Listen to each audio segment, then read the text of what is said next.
Hey, what's going on, everyone? I'm excited to introduce you to my father. I was wondering when you were going to bring that out. I should probably put my hair down. Christine Sachs is a master certified coach, and we know each other because of Accomplishment Coaching, where I still remember that day where we met in K-Town at, I think, Paris Spaghetti, and I was like, oh, I don't know, like, if I really want to do this thing, like, it's not for me, like, making all kinds of excuses. And yeah, I don't even know what you said, but I was just like, all right, fine, we'll figure it out. And now we're here. I suspect that it was something very compelling, but in my mind, I always think I'm a lot tougher than I think I actually come across. But No, I could be. tough. Okay, maybe I'm as tough as I think I am. I remember like going into it, I was just like, I don't think I had the intention of like saying yes or what. I don't know. I was just kind of like, but I think, in the back of my mind, I think I was kind of like, oh, like I should definitely like talk to Christine. I think she'll. But how did you get hooked up with me? Do you remember? I don't remember how that happened. So I came to observation. So Jocelyn. Right. Right. Yeah. So it was funny. So she invited me like 4 times, and I was just like bailing. I was like, oh, like not on the Saturday morning. Like, no, no. And then I think like the fourth or fifth time I came out, and I was like, I like really, but it was funny because I was so cocky too. Cause like, I remember coming to observation. I was like, I could do this. Like, no problem. And then like, you go through the program, you're like, okay, there's a lot more to it than meets the eye. Yeah. I mean, it's funny because when you're training to be a coach, really the only things you need are good listening skills and good speaking skills. And it seems like a no-brainer. It seems really easy. And then when you get into the nuances of what good listening and good speaking is, you're like, oh no, I don't know anything, you know? Um, yeah. Yeah, so I mean, you've been a trainer for or you've been a program leader for quite some time. Well, and a junior program leader for quite some time. Mm-hmm. Seems like you really love it.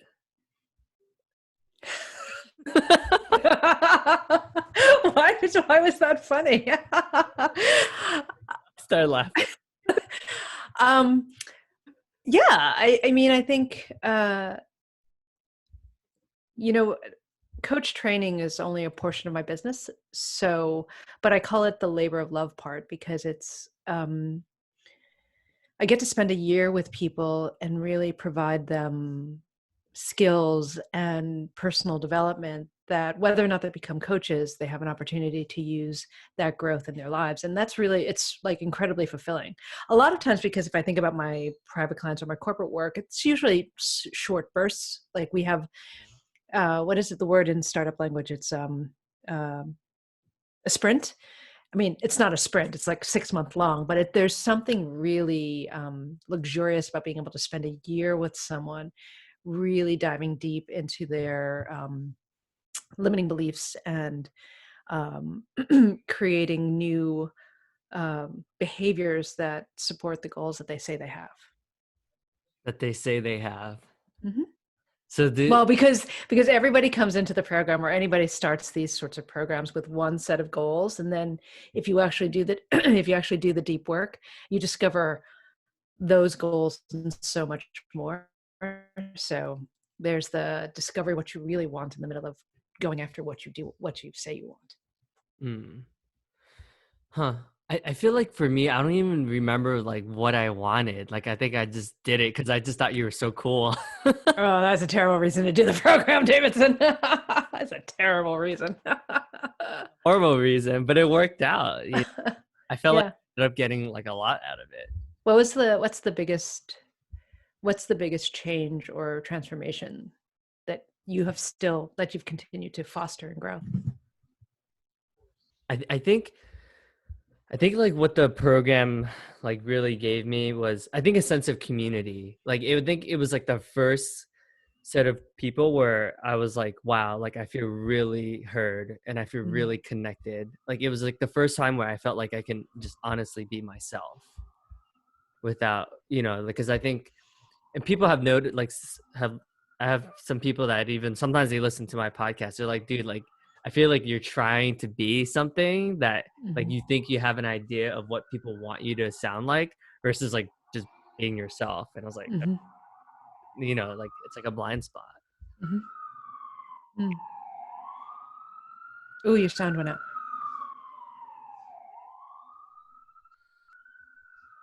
Uh, There you go. Okay, you're back. I hear the New York City virus. We have the background of Manhattan. Does that affect your podcasting sometimes? Oh no, for those listening who don't know me, I have a very short podcast. It's like 2 to 3 minute bursts because I believe in brevity. um, no, I go record in the closet. Oh. So there's a lot of ambient noise when you're in a room like this, and the Mm. chair squeaks and you got sirens. So we have my husband's closet is like big enough for one person. So I bought a bunch of moving blankets and padding, and so we've just put it up against the wall, and I hang up the moving blankets. Uh, in fact, they're right there when I'm not recording, and so it soundproofs the room, so you get a really pristine sound, room tone. Ah, so yeah, it sounds like you have pretty good attention to detail too. I like to, if I'm going to do something, if I'm going to put some energy behind something, I like to do it really well, Okay, that you makes know. And sense. I think that's the thing, it's something I always had as a professional, but when I became a coach, I think that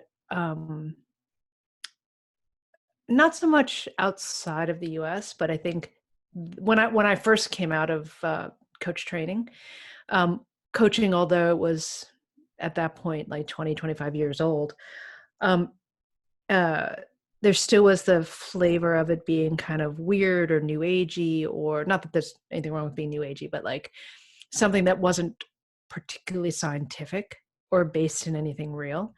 And so I think one of the things that really was different and unique about me is that like I brought such a concreteness and such a pristine experience of, if you're going to hire me, we're going to get some shit done, Mm. that it took coaching from some abstract idea of something into something that could be understandable, could be tangible, that people who might not have any experience with coaching could easily get. When I was first starting out, I often called myself the coach for people who didn't believe in coaching. I could see that. Yeah, because I was just thinking that too. I think when we first spoke, when I asked you to be on my podcast, I was like, yeah, I feel like you would resonate with like business people, like normal people, right? Instead of like the woo woo world, and you started laughing. Yeah. Well, I mean, it's people, there's coaches for all kinds, I guess is the nice way to put it. So, I'm curious, like, I know you have a private practice. Like, it seems like you do a lot of different mhm. things. So, you definitely keep yourself busy. What type of people are you attracting to your life more recently, or clients? um is this really the most interesting thing for us to talk about? I mean, look, I'm happy to talk about my business, but I don't know, is this the most interesting thing for us to talk about? It's like you don't have to spend too much time on it. Yeah. You think we tend to like attract like a type of, and it's like it changes like from year to year. So I Hmm. do think it's like kind of indicative of like the stuff that you're up to more recently. Hmm. um Traditionally, I have worked very heavily inside of the startup world. There's, they're kind of, and startups that are in their series C, B, C, they're generally at a pivot point where they're like, oh, what do we want to do next? Do we want to take that route to the IPO? Do we want to get acquired? Like they're in that pivotal growth phase that's really kind of bringing them to the next level. Work with um, their vice presidents, their senior team, like variety. Recently, I've started to talk to and work with people who are more corporate, which is cool. I mean, it's definitely a new experience of being, because I became a coach and wanted to work with startups so I wouldn't have to wear a suit ever again.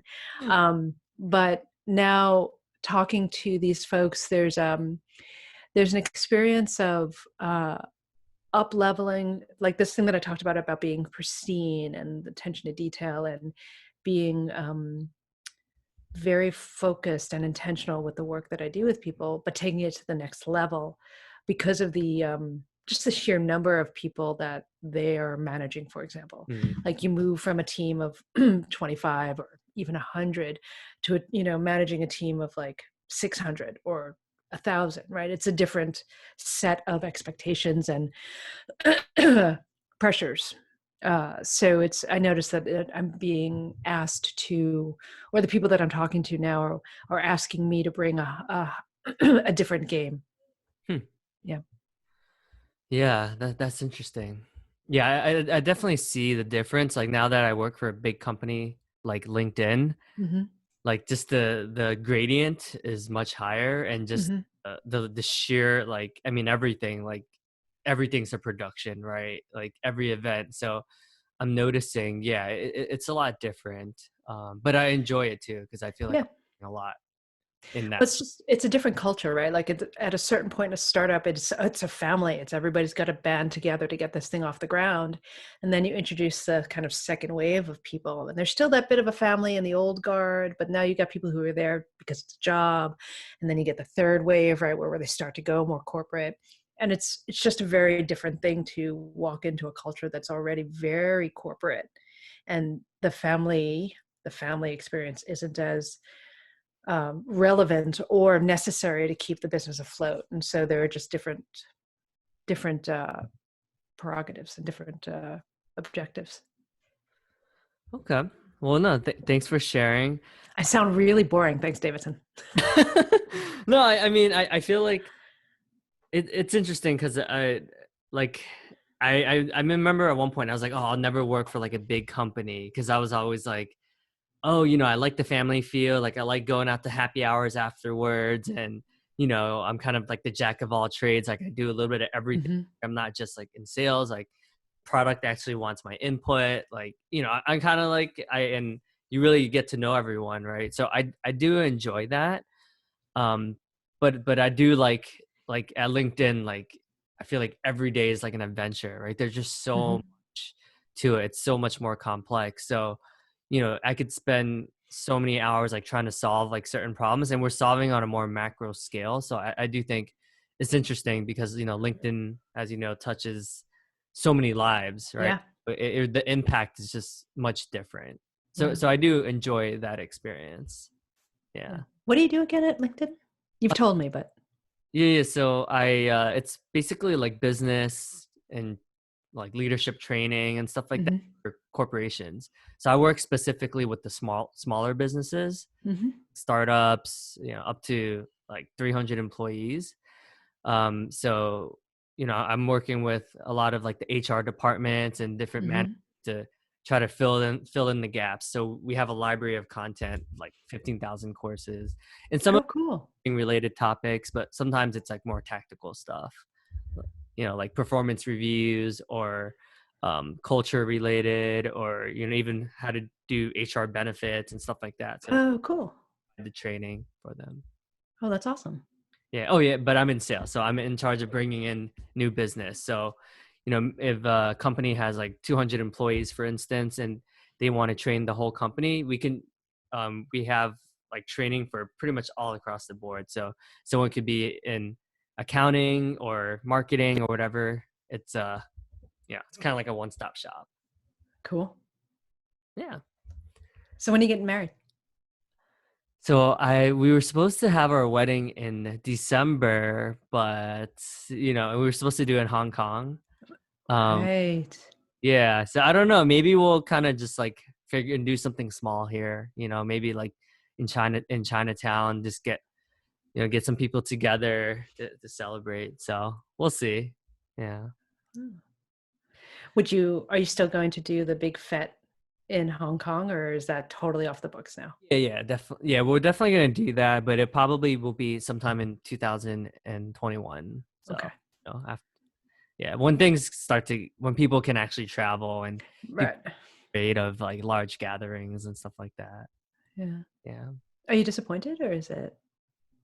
Um, no, I think I'm okay with it. I think some of it was like her parents were really excited for it because Mm, like we haven't seen them in a while, and it was like a good excuse to kind of get everyone out together and have family yeah. from the States and stuff like that. So, it would have been nice, but no, I'm good. Okay. Yeah. Yeah, I think that was like one of the biggest things I think I've gotten from the self-development work, right? Because I think the business, like my career and all that, like was always gonna be all right because it was just always like a focus of mine. Hmm. But when it came to like my like romantic relationship and stuff like that was always like not a priority, like not even like a top 5 priority to be honest. Hmm. And I think now there's a little bit more balance, right? I wouldn't say like everything's transformed, but at least we're having conversations and um it's better than before. Are you hoping she doesn't listen to this? The funny thing is I know she's not gonna like it's like she's just like you do your coochie thing, Korean dramas afterwards. Like Okay. okay. That's awesome. Awesome. Yeah, well, I'm curious because you do work with so many different people and you see a lot of stuff like coming up. And I do think the interesting thing about COVID and this such a funny transition, but I do think um there's a lot of stuff that comes up that we've been kind of ignoring or we can get distracted by doing other things, and then because we're alone, we kind of have to deal with them now, right? So I'm Mhm. curious if you're noticing like any trends or any like on a more macro scale, like what's going on right now. I know like you're not like God and you can't but I don't know, I feel like you would have a good perspective in regards to this. Uh, that was the most intelligent sounding sound I've ever made. Um, um, I don't know how to answer your question. Um, because I think that the only way to talk about what's going on right now is unpredictable. Mhm. I think initially um, when America at least, but when the world began to realize just how serious COVID-19 was, um, I think everyone was simply playing catch up. And everything that we thought we knew, every measure that we thought was going to work. Oh, what were some of the like the experience of people that I was talking to is that every week they made a decision, and then literally the next week, because I usually talk to my clients on a weekly basis, that decision had changed radically. And then Mm. the following week, that decision changed radically. I think in the past, gosh, what are we in, week 8, week 9? Yeah, yeah. We've sort of hit we kind of know how the days are going to go now, but now of course everyone's talking about reopening, and so people are already putting together their reopening plans. Mm. So there isn't even a kind of getting used to working from home with the schools closed and everything else. I mean, there is that, but like there are members of different companies that are already like looking 3 6 months down the line. And let's not even talk about the industries that are completely shut down, like restaurants or mostly shut down, right? Restaurants, tourism, hotels, like cruise lines. um I think that the macro word is just simply uncertainty. Yeah. And I think as human beings, like I feel like we crave like certainty, right? Like we crave some sort of like structure or some Hmm. I feel like it's just tough because I think when you're not really sure what tomorrow holds, like I think it's very uncomfortable for us. Right. Yeah, I mean, it goes back to like caveman days, right? I mean, Yeah. We learned by avoiding danger, and we always learned where the dangerous parts were, because it served us better. Typically, it served us better to remember exactly where the saber-toothed tiger was, not where the berries are. Like, we can always find the berries, but if we don't know where the saber-toothed tiger is, we're in deep doo-doo.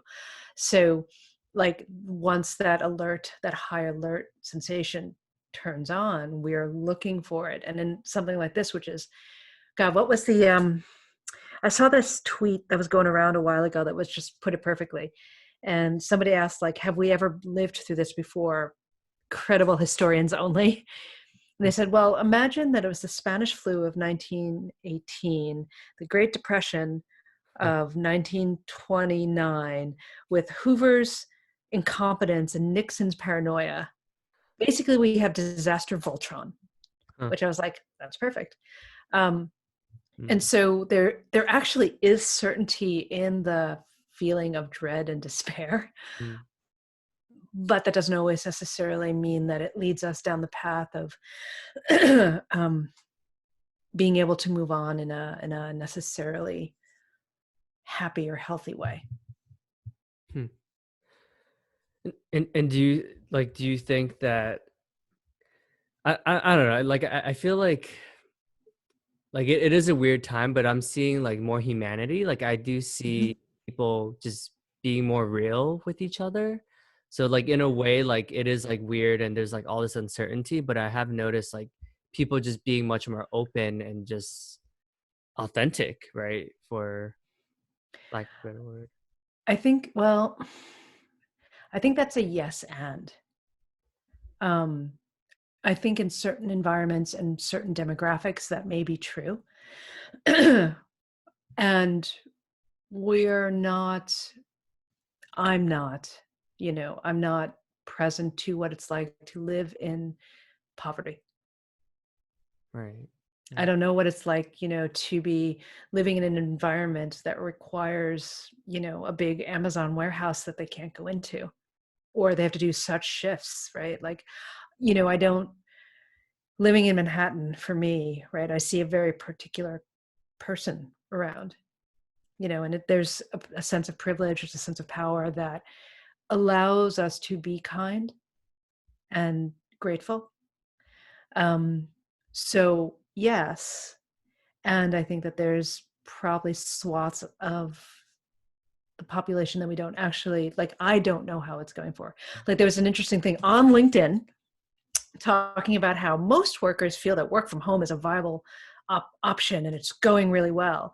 And I posted on LinkedIn, I was like, well, where are these numbers coming from? Because my guess is the partners in marriages or partnerships that carry most of the emotional labor, which is traditionally women, Mm. but can be men, those folks would not agree with working from home is actually a viable option, Yeah. right? So I think I think my response to yours is yes and, right? Like, there is that, and I can't say that that's true. I can't say that's a truism across the board. Yeah, no, that's a fair point. And I think, underserved communities obviously are getting, hurt even more, right? Like there's already so much inequality, but like like the blacks and Hispanics or the lower income like portions of the United States that are like bunched up like near cities, like I feel like they have the highest rates of infection and a lot of these service workers, right? Mm-hmm. So it's like, I don't even know what that's like because that's been such a long time ago, Mm-hmm. Yeah. Yeah. So, I mean, I think, yeah, it's it's an interesting thing, because I think the only thing that is true for most people is that they are angry at something. Right, like the folks who are protesting in Wisconsin or Michigan, or I forget exactly where it was. Yeah. Um, right, they're angry because they can't go to their restaurants, and folks in New York are angry because we can't go to our restaurants, right? But we're doing it in different ways. And I think ultimately, right, it's the loss of control, it's this uncertainty, it's the grief of the world changing in a way that we don't understand, and we really can't. anticipate. And like, I hate to be a downer. Like, I think that I mean, as a coach and as a human being, I ultimately think that we are creative human beings and creative minds, and it will be fascinating to see how the world changes. But I think the emotional human response to not being able to having all the lies of our lives ripped apart, right? Like, I love the best one is like, when organizations are like, well, the forecast is, I'm like, you made up the forecast. Like, Yeah. it's not a real thing. Yeah. It's an educated guess. So, so on the one hand, right, it's the very human experience of fear and grief and loss of control. And what do we do? And the, sorry, I have a frog in my throat. No problem. Accomplishment coaching. Oh, yeah. And the other side of us, right? And so out the emotion that gives rise to whatever the name you want to call it, grief, uncertainty, fear, sadness, also has the power to fuel creativity and innovation and growth and new, just new ways of living and being, and kindness too. So I know I sound like a Debbie Downer, but it's the being able, I mean, I think that's the gift of being a coach, is like, you can see, or we talk about like we talk about the facts of a situation, but not to make an argument necessarily, but to simply talk about them. And then we can also see the flip side and say, okay, so in the face of that, or because of the energy that fuels that, what else could that energy fuel, right?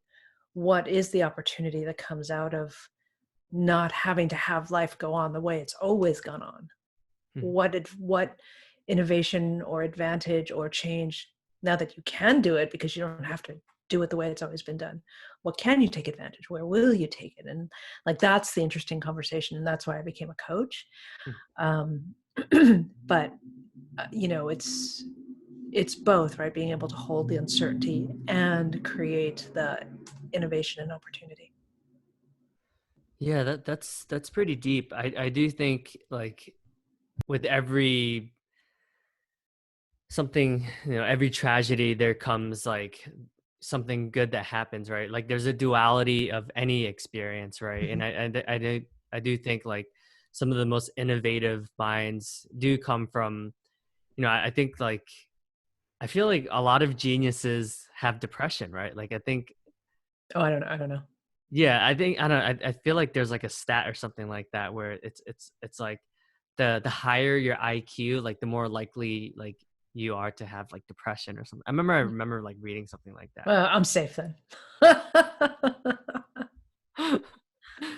But yeah, no, and so, like, as a coach, I feel like you see so many people experience like so many different emotions, right? So that must be interesting. Like, how do you not let it like affect you though, right?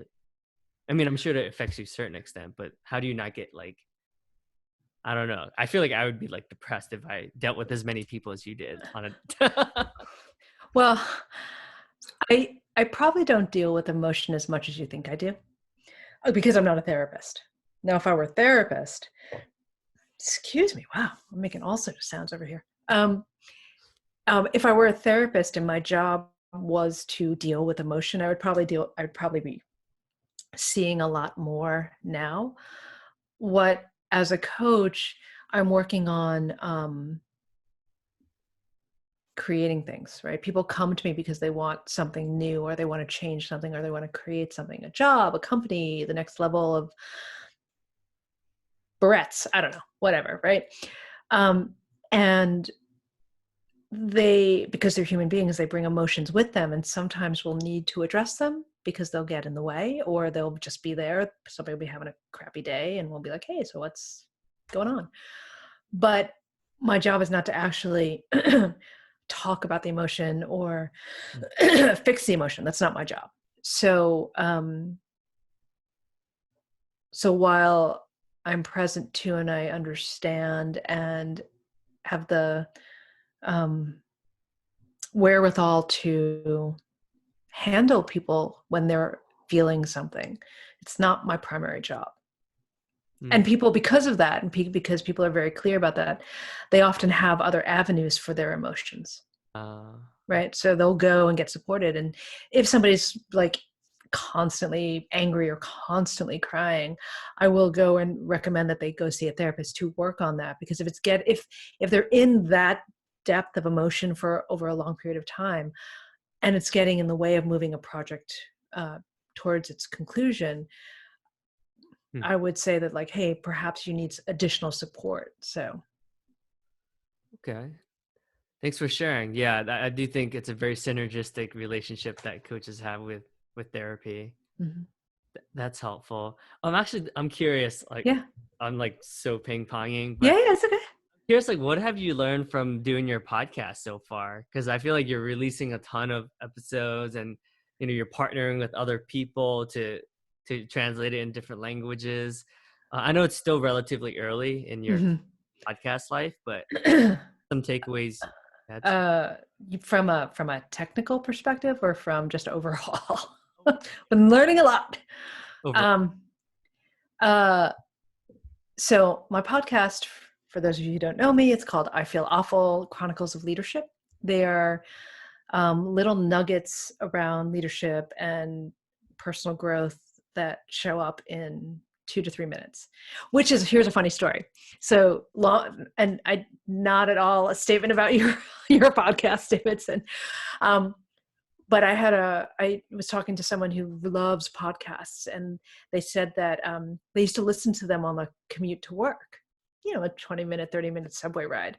Now their commute is down the stairs, and they're like, your podcast is the perfect length for my commute now. So while long form podcasts might be down, mine's up, because everybody's commute is literally 3 steps. So what am I learning? Can you hear my family in the background? No, I don't hear Oh, it. I can through my headphones. It's kind of funny. Um, I am learning.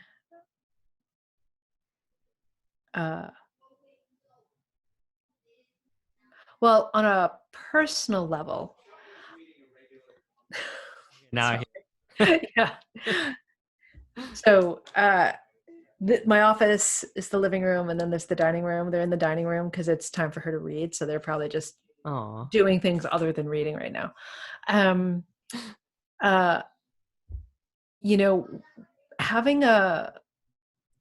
a big belief in really practicing a level of excellence and wanting things to be the very best that they can. It's really hard to have ugly babies. Do you know what I mean when I say ugly baby? No, I have no idea what you're talking about. So every creative project, every project like this starts off as an ugly baby. The thing that you start with is almost never the thing that it ends up being, or even evolves into after 10, 20, 50 episodes. That's why when you watch the pilot of a show, it feels very different than when the show is picked up and the season's going on, right? That's the ugly baby. There's a germ of an idea that people really get behind, but it's not quite there, right? So having my ugly babies and then evolving them both on a technical basis and then on a conceptual basis, because right now, first couple of ones, I had one at 5 minutes, and then one at 2 minutes. And right now I'm averaging about 3. And I'm finding okay, how do I, conceptually, how do I bring my ideas to a pristine conclusion? I noticed how often I say, so, yeah, I know, I can hear them. One of the most exciting things is that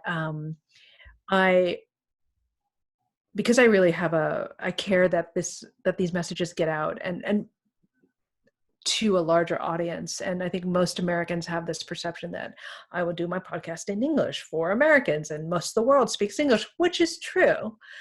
And, it's incredibly limiting, and, it continues the idea that Americans only speak English and only care about English speaking stuff.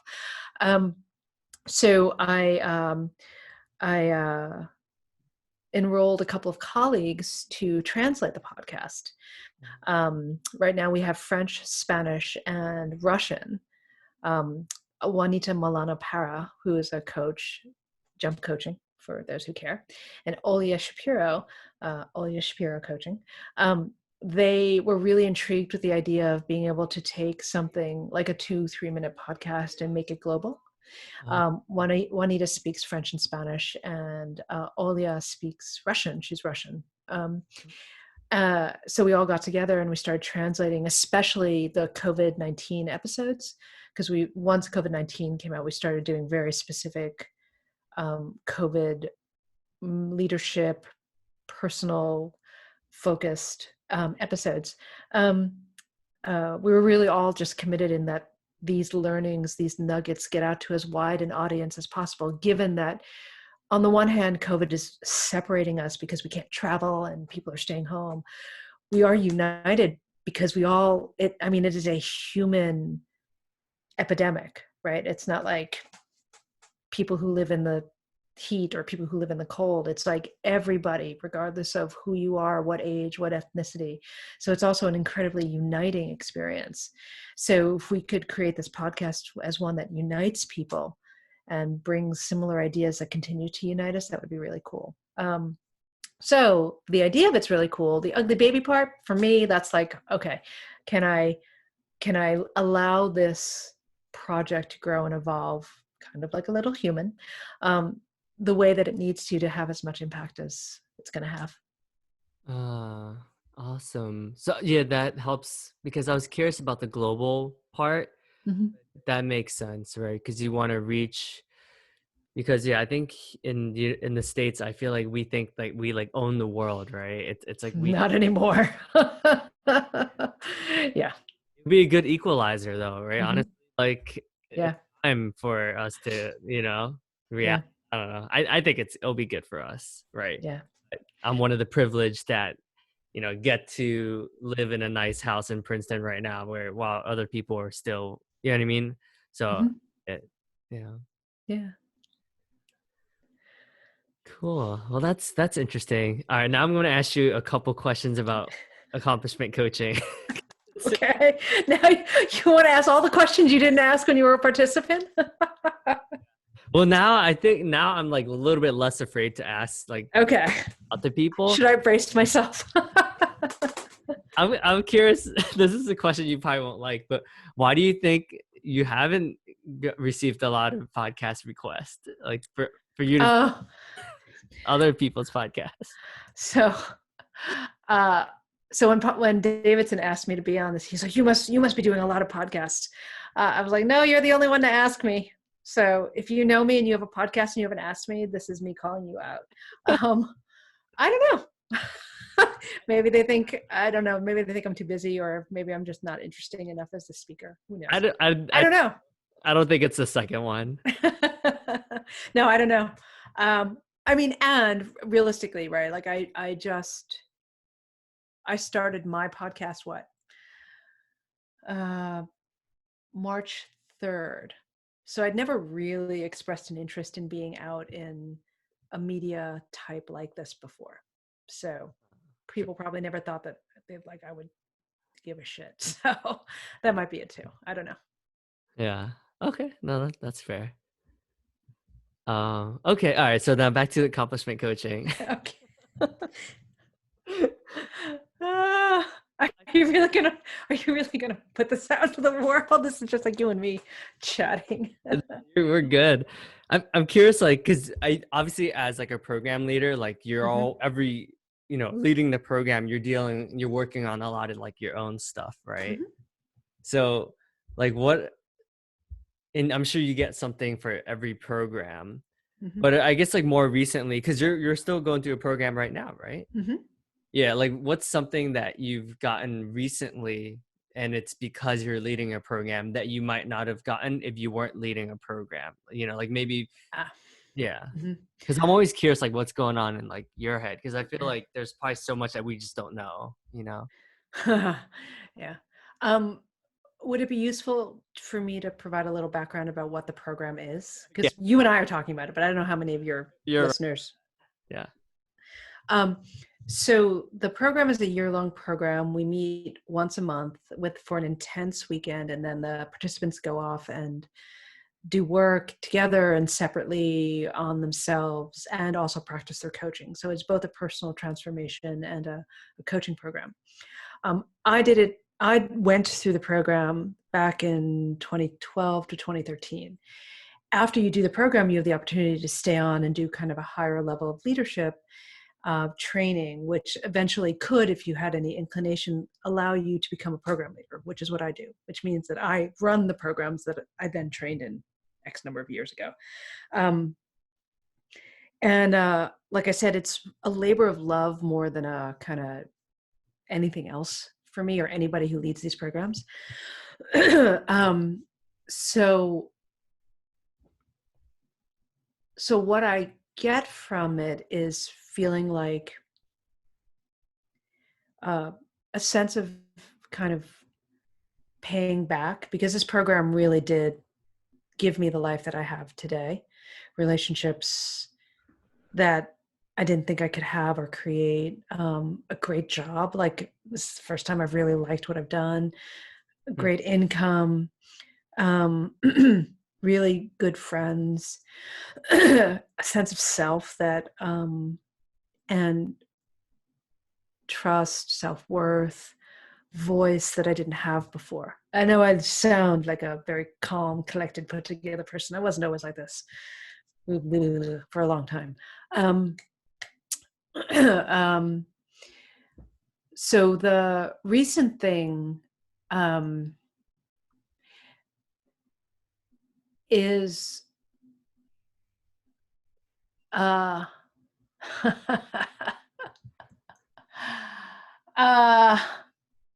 how real you want me to get, Davidson? I mean, as real, yeah, of course, I want you to be real.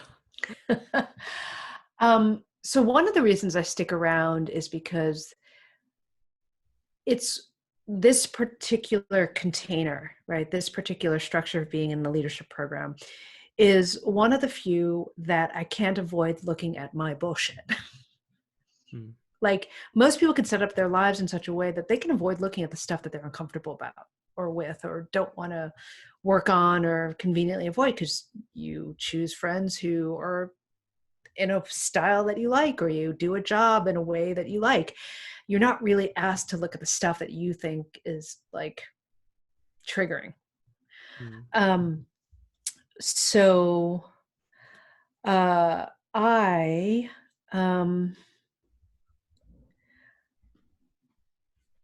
recently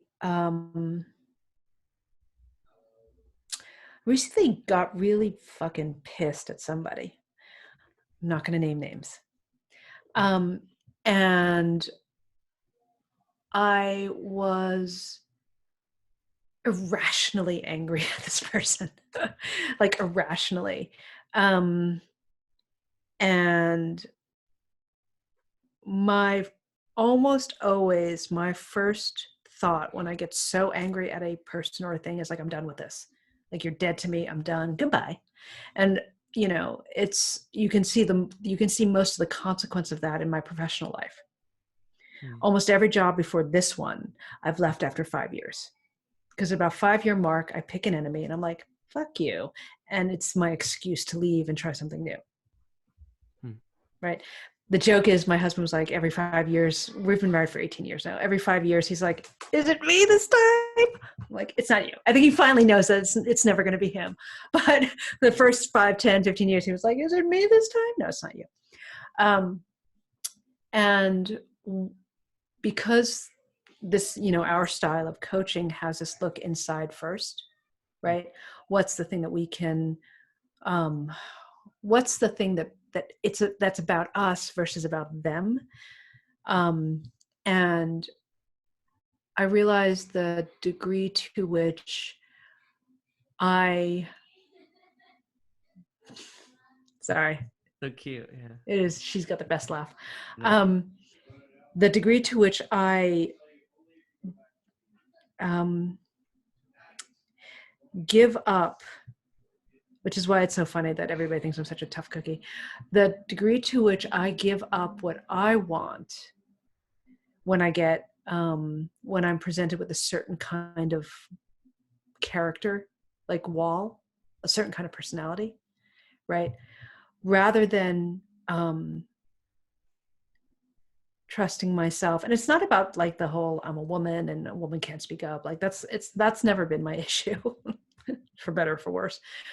But it's there's some trigger that happens that like my go-to is to like do a workaround rather than stand my ground and stand for the thing that I care about. And so having to see that, like, oh, that thing pissed you off, but you did that thing that you really hate about yourself, which is you fucking went around and did this other thing, thought about quitting, rather than actually be like, actually, here's what I believe. Here's what I think we need to do, and actually stand and work on that thing versus, so just stand and work on that thing. Rather than give up because somebody was really jerky, So, so I think that like noticing where I am either afraid or reluctant to push for the thing that I believe in, which I think is, well, all right, I'm gonna stop. Wait, so wait, so Was that confusing?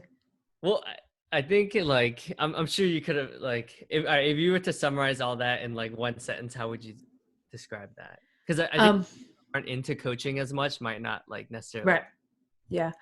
The thing what I've learned about myself is the places, non-jargony way of talking about this.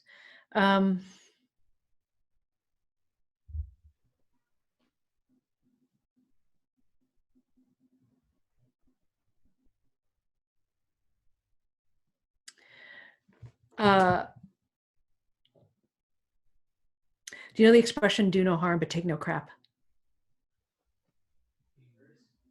So in the level of it, right, I'm always balancing between take no crap but do no harm, right? For me, there's a tension there.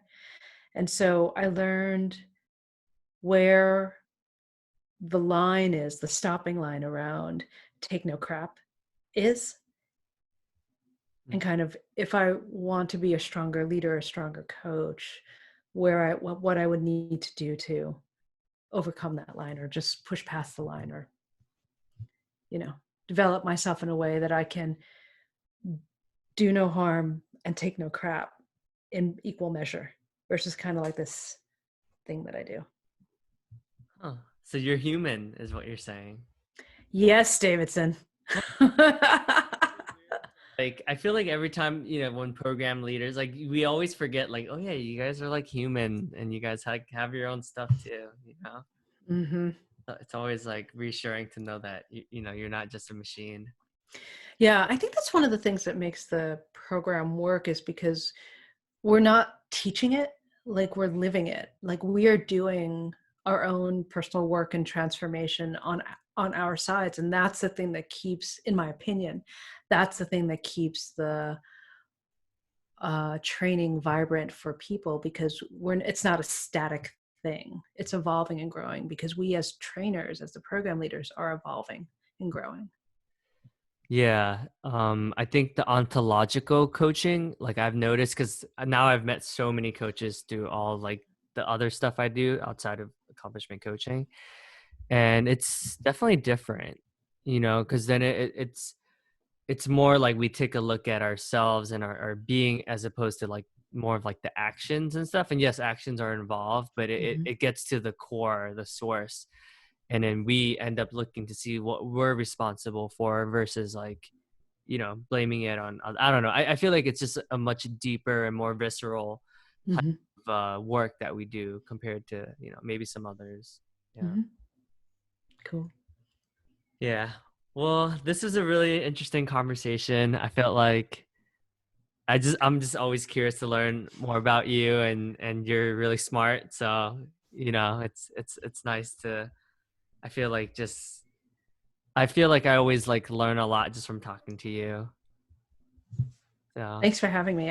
Like I said, my first time, so I didn't know how this was gonna go. I would have worn makeup. I know I did that on purpose. Thanks. I did send you a text 15 minutes beforehand. Did you? I did. I was like, should I wear makeup for this thing? Like, are we gonna be videotaped? That's so bad. It's all good. It worked out. You're fine. I know. I don't really care. Obviously. What? Are you still working out like crazy? Well, I can't go to the gym, but I've been doing yes. I mean, partly because there's nothing else to do. So if I've got a couple minutes, I'll do a couple push-ups, I'll do a couple squats, But I don't have like barbells or anything here. So it's more like body weight exercises. I'll go for runs down Park Avenue because Park Avenue is empty. Oh yeah, that's awesome. That must be awesome actually. It's great. I don't, like it's kind of weird, but lovely that the city is so empty. Yeah.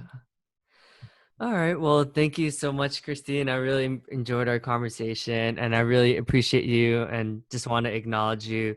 Honestly, if it wasn't for this work, like I wouldn't be doing all these cool things that I'm doing with helping out, people in the Bronx and high school students, and volunteer a lot. And it's been really rewarding to just see my transition. And it all started with, like the space that you guys created for me, and then helped me realize like actually like I can create my own communities. And I think it always goes back to AC. Like I still talk to Jeff and Pan and Antonio and Sue like all the time. Like we're all really, really close. That's awesome. Yeah. Thank you for everything. Yeah, cool. Thanks for having me, and thanks for calling. Yeah. Yeah. I'll do some other ones. I'm sure. Cause I think now that, you're at home, I'm like, yes, I can. That's awesome. Cool. Cool. Thank you. Thank you. Take care.